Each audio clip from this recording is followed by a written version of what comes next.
తెలుగులో అసలు ఎవరు లేరు. చాలా తక్కువ మంది ట్రేడింగ్ చేస్తారు. నా దగ్గర చాలా మంది ట్రేడింగ్ అంటే గ్యాంబ్లింగ్ అనుకుంటారు. అండ్ నాలెడ్జ్ ఇచ్చే వాళ్ళు కూడా చాలా తక్కువ మంది ఉన్నారు. అందుకే చాలా రేర్‌గా ఉంటారు మన తెలుగు స్టేట్స్‌లో ట్రేడింగ్ చేసేవాళ్ళు. కానీ నువ్వు కరెక్ట్ నాలెడ్జ్‌తో స్టార్ట్ చేస్తే ట్రేడింగ్ గ్యాంబ్లింగ్ కాదు. ఇది ఒక smart money making method. Trading అంటే సింపుల్‌గా చెప్పాలంటే తక్కువ ప్రైస్‌లో కొనడం, ఎక్కువ ప్రైస్‌లో అమ్మడం. ఇలా ప్రాఫిట్ వస్తుంది. ఎగ్జాంపుల్ ఏదైనా ఒక కంపెనీ స్టాక్ 100కి కొని 110 రూపీస్‌కి అమ్మడం. Profit 10 rupees. Crypto, forex, commodities కూడా ఇలానే ట్రేడ్ అవుతాయి. డైలీ మార్కెట్ మూవ్‌మెంట్స్ ఫాలో చేసి మనం అనలైజ్ చేస్తూ బెటర్ డిసిషన్ తీసుకోవచ్చు. Types of trading. Short term trading అంటే ఈ రోజే కొని ఈ రోజే అమ్మడం, లేదంటే ఫ్యూ డేస్‌లో అమ్మేయడం. లాంగ్ టర్మ్ ట్రేడింగ్ మంత్స్ లేదా ఇయర్స్ వెయిట్ చేసి బిగ్గర్ ప్రాఫిట్స్ కోసం వెయిట్ చేయడం. Why practice matters. ట్రేడింగ్లో మిస్టేక్స్ కామన్. పేపర్ ట్రేడింగ్తో స్టార్ట్ చేయండి. పేపర్ ట్రేడింగ్ అంటే రియల్ మనీ ఆర్ రిస్క్ లేకుండా చార్ట్స్ మీద ప్రాక్టీస్ చేయడం. ఈ ప్రాక్టీస్ వల్ల కాన్ఫిడెన్స్ పెరుగుతుంది. Tips for beginners.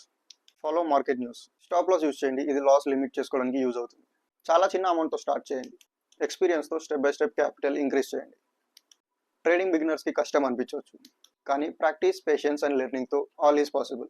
Daily trading tips and సీక్రెట్స్ని మిస్ అవ్వకుండా ఉండాలంటే ట్రేడ్ స్మార్ట్ విత్ శివ్ ఛానల్ని సబ్స్క్రైబ్ చేసుకోండి.